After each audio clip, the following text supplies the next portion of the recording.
Estás escuchando Decime la Verdad, Políticamente Rock. 13:04, estamos en Decime la Verdad, Políticamente Rock, en el aire de Vorterix Bahía. Estamos con el señor Maximiliano Palou, con Cristian Jiménez, con Juan Reguito. Hoy no está Nacho Urrupuru, está con unas nanas, como decíamos, está enfermo. Le mandamos saludos, esperamos que el sábado que viene ya pueda estar de nuevo acá con nosotros. Y estamos con la segunda nota de este Decime la Verdad 268. Estamos con Vanessa Troncoso, ella es integrante del Consejo Local de Niñez de Bahía Blanca. Buen día, Vane, ¿cómo estás? ¿Cómo están? Muy bien, muy bien. Hacía Contenta rato que no pasabas por acá, por Sí, Decime. bastante. En la pandemia estuvimos haciendo algunos Zoom, pero acá presencialmente hacía rato. Bueno, ya te tenemos de nuevo acá, por suerte, en el piso. Vane, para quienes escuchan por primera vez que existe en Bahía Blanca un consejo local de niñez, así se dice. ¿Querés contar brevemente de qué se trata el consejo y qué hace? Sí. Bueno, el Consejo Local de Niñez y Adolescencia es un organismo que está dentro de lo que es el sistema, o encuadrado dentro de lo que es el sistema de promoción y protección de derechos de la niñez y adolescencia, dentro de lo que sería la ley provincial 13.298. La ley habilita a que todos los municipios se conformen consejos locales de niñez. A partir de la ley que cuando se sancionó en la provincia de Buenos Aires, cada ejecutivo lo que hacía era poder convocar a las instituciones que trabajan en temáticas relacionadas a niñez y adolescencia en sus localidades. Y bueno, Bahía Blanca ha sido, apenas salió la ley, ha sido uno de los consejos locales que prácticamente se conformaron ahí juntito con la ley casi. Tenemos, digamos, ese enorme privilegio de ser uno de los más viejitos consejos locales dentro de la provincia de Buenos Aires. ¿Y para qué existen los consejos locales? Los consejos locales sirven para representar, digamos, la voz de lo que son los niños, niñas y adolescentes, los intereses de ellos, y también para poder agrupar a organizaciones, instituciones, el mismo Estado en sus distintos niveles, municipal, provincial y nacional, instituciones de salud, de educación, de cultura. En Bahía Blanca participan muchísimo las universidades también dentro de lo que es el Consejo Local de Niñez. ¿Para qué? Para hablar de aquellas cuestiones que tienen que ver con la política pública relacionada a la niñez y a la adolescencia en la ciudad. El Consejo Local está habilitado a partir de la ley a poder monitorear presupuestos, a decirle o sugerir a tanto al Ejecutivo Municipal como al Legislativo Municipal por dónde tendrían que ir las políticas de niñez dentro de la ciudad, y acompañar también aquellos proyectos que claramente benefician a la ciudad y a los niños, niñas y adolescentes que también son ciudadanos bahienses. Y bueno, en eso estamos trabajando dentro de lo que es el Consejo Local de Bahía Blanca, con mucha participación de organizaciones, de escuelas, de colegios de profesionales. La verdad es que se viene trabajando hace muchos años con a veces más o menos gente, pero con una continuidad que dentro de la provincia de Buenos Aires realmente es uno de los más antiguos. Bien, bueno, excelente resumen, el de Vanessa Troncoso, integrante del Consejo Local de Niñez de Bahía Blanca.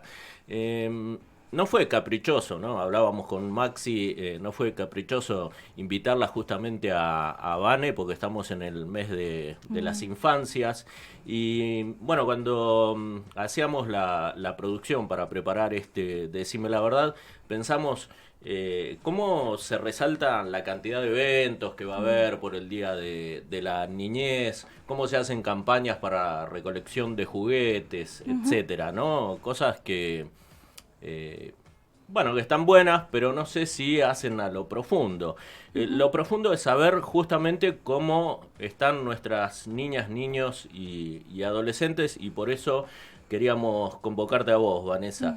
¿Con qué otros organismos interactúa el Consejo y de qué modo lo hacen y con qué frecuencia? Por ejemplo, con el municipio lo nombraste, ¿con qué frecuencia interactúa el Consejo? Bueno, en el Consejo Local de Niñez siempre nosotros instamos cada año que se empieza a trabajar a partir de las asambleas empezamos en de febrero a diciembre, se mantienen asambleas mensuales, más todo el trabajo en comisión, porque hay 4 comisiones que funcionan en el Consejo Local de Niñez. Siempre en cada comienzo de año lo que hacemos es invitar a participar dentro del Consejo Local a distintos niveles de autoridades locales, tanto del municipio como también del Consejo Deliberante. La realidad es que no ha habido, digamos, en estos últimos años mucha participación por parte, digamos, de lo que es el Ejecutivo Municipal dentro del Consejo Deliberante. Han atendido algunos pedidos de entrevistas que han sido por ahí algunos encuentros que se ha tenido con lo que es la Subsecretaría de Niñez. En el año 2020 el Consejo Local pidió participar de lo que era la mesa de emergencia de crisis, digamos, en el comité de crisis que se armó también por la cuestión de la pandemia, como para que también estuviesen representados los intereses de la niñez en un momento tan difícil que nos tocó atravesar a nivel mundial. Y bueno, tuvimos la participación dentro de ese comité, pero la realidad es que este año, al menos la participación, han habido algunos trabajadores de niñez que sí han formado parte del Consejo Local, pero que no son quienes quizás están con un nivel de decisión en cuanto a políticas públicas y demás. Ha habido como un poco de resistencia, digamos, a la hora de participar y también de recibir ciertos pedidos o lentitud o no respuestas que muchas veces nosotros siempre decimos que también las no respuestas a los pedidos de reunión, a las notas, a las solicitudes que se hace por parte del Consejo Local, ya es una respuesta en sí misma no responder. Entonces ese silencio a nosotros también nos da la pauta de que quizás el Consejo Local no es un lugar al que quizás el Ejecutivo quiera participar, pero entendemos que hay también como una obligatoriedad por parte de la ley a que ellos sean parte del Consejo Local también. ¿Por qué crees que puede llegar a ser que no deseen participar?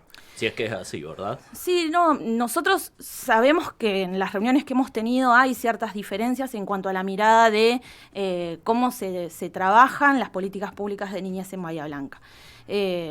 Las hemos compartido y creo que como todo espacio plural y participativo con diferentes miradas, una de las cosas que nosotros vemos como lamentable quizás es que el Ejecutivo no encuentre en el Consejo Local un aliado para poder servirse también, porque participando tantas organizaciones, participando gente que está en el territorio, que está en los barrios de Bahía Blanca, que también entendemos que un funcionario quizás no tiene el tiempo o no puede quizás estar en todos los barrios de la ciudad a la vez, pero sí teniendo un espacio donde puede escuchar a todas las voces que están en la cotidianeidad del día a día de los niños y de las adolescencias, es un espacio ideal de participación, más allá de las diferencias, que creo que ahí está el punto, en saber trabajar las diferencias de mirada, porque aún creo que esas diferencias nos enriquecen, y saber consensuar a favor de las cuestiones de niñez.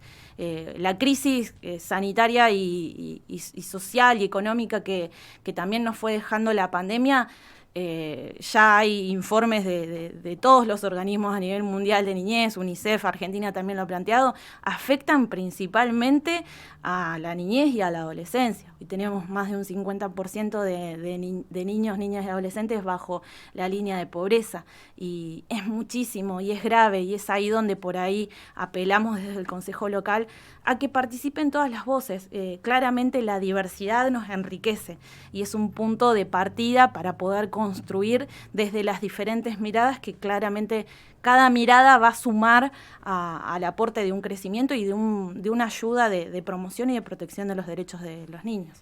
Maxi. Bien, estamos hablando con Vanessa Troncoso, integrante del Consejo Local de Niñez de Bahía Blanca. Vanessa, ¿tenés algún ejemplo sobre miradas distintas sobre algo en particular que tengan ustedes y que tenga la municipalidad? ¿Hay algún ejemplo que puedas dar?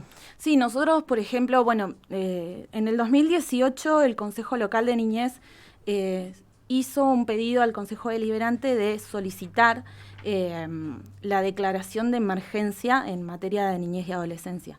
Esta solicitud de declaración de emergencia no era caprichosa, sino que más bien respondía a un recurso administrativo. ¿Para qué? Para nosotros, a partir de informes, de un año de trabajo, de relevamiento, de poder también estar en los distintos espacios, servicios locales, programas en Bion, visitar hogares, todo un trabajo territorial muy grande que se hizo. Ese diagnóstico nos llevó a decir, bueno, las políticas en niñez están funcionando, pero falta presupuesto. Cuando uno hace un pedido de emergencia por cierto tema es para que se destinen más fondos a ese mismo tema, ¿no? Tal cual, exactamente. Entonces nosotros lo veíamos como un recurso precisamente administrativo, es decir, en ese momento la subsecretaría y la Secretaría de Políticas Sociales estaban también con otras personas a cargo, con gestión, y nosotros teníamos un diálogo con esas autoridades y participaban también del Consejo Local de Niñez. Y nosotros lo que manifestamos en ese momento, 2018, hace bastante ya, es que la subsecretaría venía funcionando, venía dando avances y pasos en, por ejemplo, completar los equipos de los servicios locales, que claramente cada delegación municipal tiene un equipo de 3 profesionales, que es lo que indica la ley, que son los servicios locales. Los servicios locales atienden las vulneraciones de derechos, todos los casos de vulneración de derechos que puedan haber en ese territorio o en esa delegación municipal. En su mayoría esos equipos estaban incompletos antes del 2018, en el 2018 se pusieron, se fueron completando con los diferentes profesionales, que la ley marca un abogado, un trabajador social y un psicólogo, se fueron completando, pero también veíamos que muchos de esos trabajadores eran contratados y esa contratación o esa forma de contratación hacía que hubiese mucha rotación, porque claramente el profesional en algunos casos su ingreso no era suficiente, entonces tenía que tener más trabajo y a la primera oportunidad que quizás el profesional tenía de cambiar de trabajo, lo hacía. Y ahí se tenía que volver a contratar. Y eso incide directamente en la calidad de la atención de los chicos también. Entonces, estas cuestiones que nosotros en ese momento las marcamos como una solicitud de decir, bueno, hay que destinar más recursos. ¿Para qué? Para que lo que está funcionando funcione mejor aún. Y si no se destinaba en ese momento, claramente la pandemia lo que hizo fue demostrar lo que el Consejo Local venía diciendo, porque se fueron quitando a partir del 2019 ciertos recursos, por ejemplo, los programas en Bion. Nosotros vinimos acompañando mucho la lucha de los programas en Bion, porque a nivel local es el único programa destinado a esa franja etaria de adolescentes, que es sumamente compleja, que no hay muchas propuestas a nivel local de programas, digamos, municipales o provinciales. Es un programa genial en Bion. Realmente, y con mucha vocación de quienes estaban trabajando. Sí. Una de las cosas que nosotros partimos como una de diferencia fue, por ejemplo, cuando en el 2019-2020 se sacaron los talleristas de los programas en Bion. La respuesta que tuvimos fue que desde el área de educación sí iban a habilitar otros espacios de talleres culturales y educativos en los barrios, que de hecho se hicieron, pero que los chicos, su programa y su lugar de pertenencia es el envión. Y posiblemente costara que el chico, además del envión, también participara del otro espacio cultural, no conociendo al tallerista, no estando en el marco de su grupo de confianza incluso, porque realmente en el Consejo Local una de las cosas que nos sucedió ese año fue recibir a los adolescentes que eran parte de los programas. Y ellos vinieron a plantear al Consejo Local por qué ellos querían seguir teniendo sus talleres, por qué ellos querían seguir teniendo a sus preceptores, coordinadores de programa. Y realmente escucharlos a ellos decir que Envión para ellos era su familia, que Envión para ellos era su lugar de pertenencia, que en Envión ellos habían encontrado una motivación y una ayuda para continuar con sus estudios. O sea, realmente el trabajo... Sí, o sea, las mismas chicas y chicos fueron al Consejo Local de Niñez, al Consejo a la asamblea del Consejo Local. Que era lo que querían. Exactamente. Tuve la oportunidad de ir una vez, nuestro compañero Víctor Mancilla, un día fuimos con él a un taller que él daba sobre teatro y la verdad que me encantó cómo laburaban, cómo los chicos se comprometían, cómo les gustaba hacer teatro. Sí. Muy bueno. Vanessa, ¿cuántos chicos trabajan en Bahía? Trabajan desde el trabajo infantil. Sí. No hay un relevamiento, de cuántos son los que están trabajando. Hay un programa que es el programa Sueño Barrilete, que es un centro de día, que es el programa con los operadores de calle que están trabajando la temática, o al menos esa es la respuesta que nosotros hemos tenido. Cuando se piden cuestiones de datos, que es algo que también el Consejo Local ha manifestado varios pedidos de informe, la realidad es que ahí es donde nos hemos encontrado sin las respuestas, digamos. No creo que haya un bahiense que no haya pasado por el centro y no le hayan ofrecido medias un chico de 8 o 10 ¿Por años. el centro o por sí. Villa Mitre Sí, o distintos, por el otro Villa lado, Rosas. Villa Rosas, noroeste? Siempre encontrás un nene vendiendo. ¿Qué hacemos las personas cuando nos cruzamos con un chico que nos está ofreciendo media? ¿Qué deberíamos hacer? Lo que se debería hacer es llamar a la guardia de niñez. Debería venir un operador de calle para poder estar. Lo que se recomienda es de poder estar con el chico, esperar a que venga el operador de calle. La realidad es que los tiempos que se maneja, porque también va rotando mucho la cantidad de operadores de calle, y no son tantos, hasta donde nosotros teníamos entendido.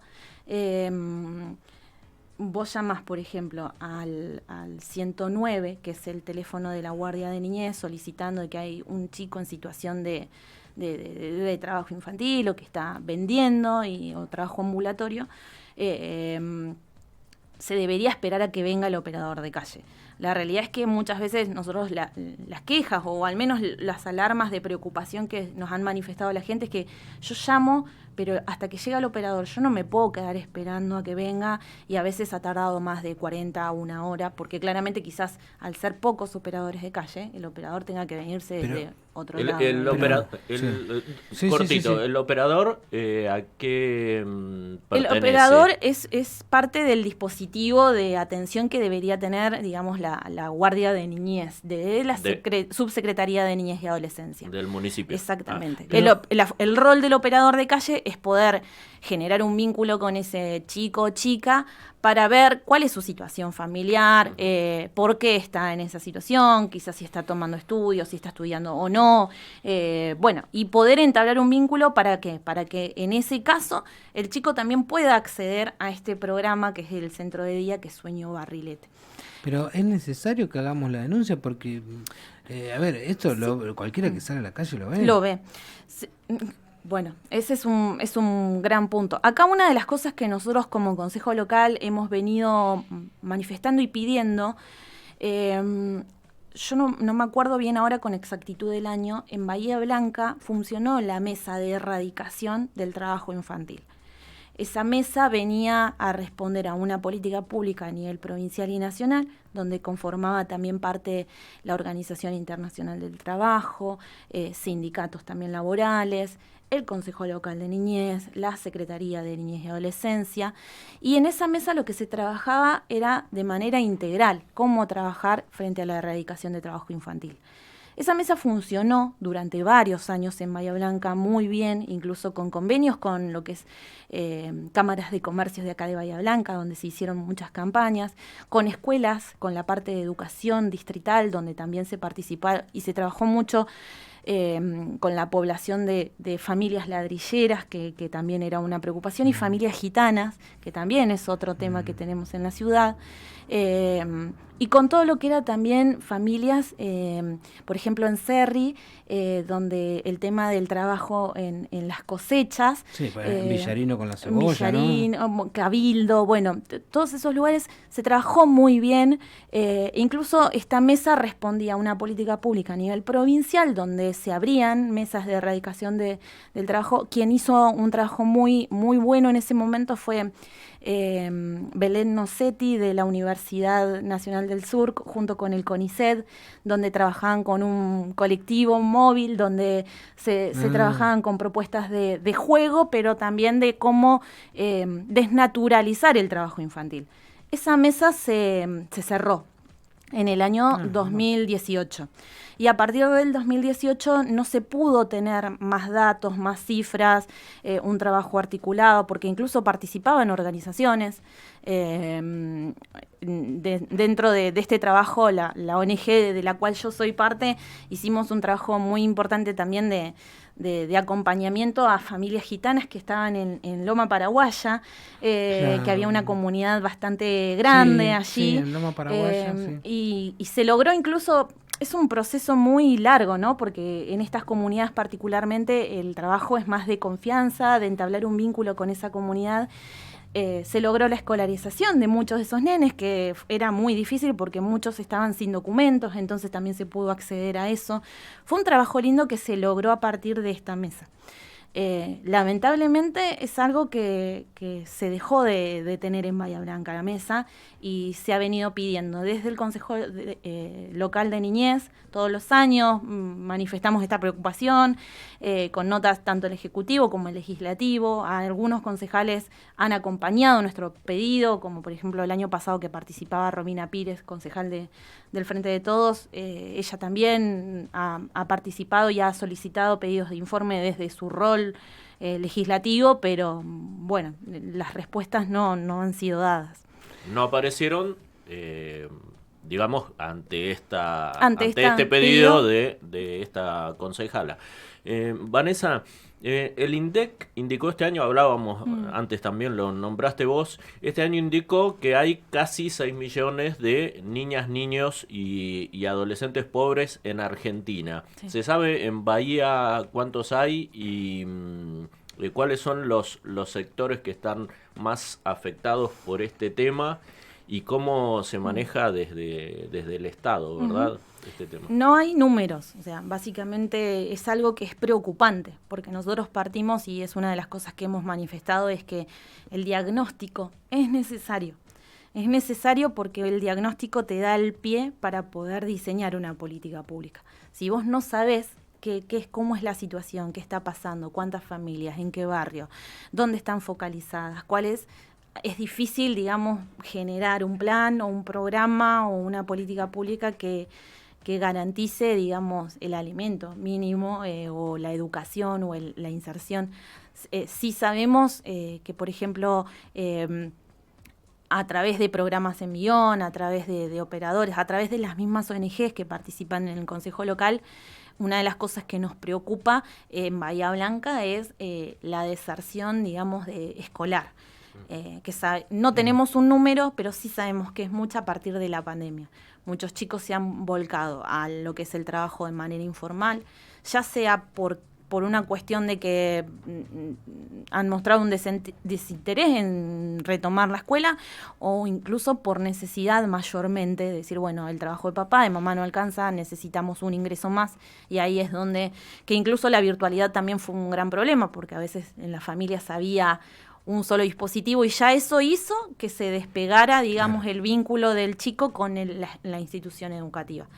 Sabemos que hay un enorme trabajo de los equipos de orientación escolar, de las escuelas, en poder volver a retomar ese vínculo, que se han generado también otros espacios, digamos, para poder localizar a esos chicos y ver de qué manera también insertarlos dentro nuevamente del sistema educativo. Pero es claramente muy difícil no lidiar cuando hay hambre, cuando hay necesidad, cuando el ingreso no alcanza dentro de la casa, para que el chico o la chica diga, bueno, sí, destino este tiempo a estudiar y no a trabajar. Ese es uno de los grandes temas, digamos, que nos preocupa, y claramente la baja en el nivel adquisitivo ha hecho que muchos adolescentes hayan priorizado decir, bueno, es el ingreso económico en mi familia o seguir estudiando, y han elegido por trabajar, que aún cuando ese trabajo, las condiciones sean desde la informalidad, sí, o changas o de manera temporal. Y eso es preocupante porque son chicos que sabemos que se convierten rápidamente en jóvenes y en adultos, que al no tener el acceso garantizado a su estudio, también eso les va a llevar a tener menos posibilidades en un futuro. Maxi, ¿una más? No, precisamente ya lo contestaste, iba a preguntarte las razones por las cuales habían dejado la escuela a los chicos. Pareciera, por lo que vos decís, que todo lo que visibiliza estas situaciones molesta. ¿Por qué pasa esto? ¿No sería mejor saber en dónde estamos parados para actuar? Totalmente. Aparte, creo que a los vulnerados lo único que los salva es el Estado. Sí, ese debería ser el garante, o sea, incluso Claro. el mismo sistema de promoción y protección de derechos lo que plantea es que cuando la familia no puede garantizar los derechos de los niños, niñas y adolescentes, el Estado es el principal garante de esos derechos. Sabemos que cuesta mucho en esta gestión, en gestiones anteriores a nivel nacional, provincial y demás, destinar fondos a algo que en lo inmediato quizás no se ve o no se nota como política pública. La niñez es invertir a generaciones, es invertir de acá. Si yo invierto en un niño que quizás hoy está ingresando a un sistema educativo de primaria, quizás lo productivo, entre comillas, ¿no? de ese ciudadano, porque son ciudadanos, y ese creo que es un poco el concepto que también tenemos que cambiar cuando hablamos de ciudadanos y ciudadanas bahienses, incluye a la niñez.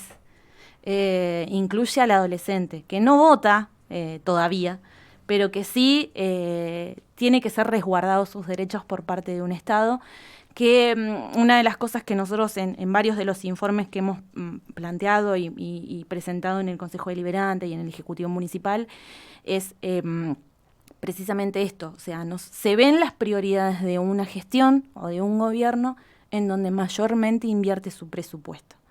Claro.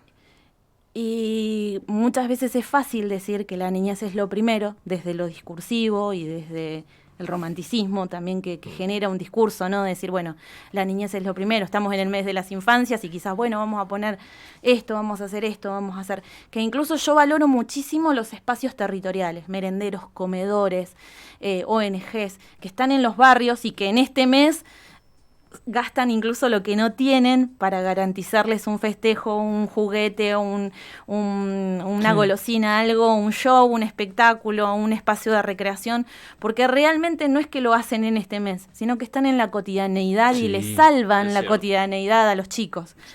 Ahora, generar que en el mes de la niñez hayan propuestas solamente en este mes de recreación, que es parte, ¿no?, de los derechos del niño, el derecho a jugar, pero el derecho a jugar no queda en el mes de agosto.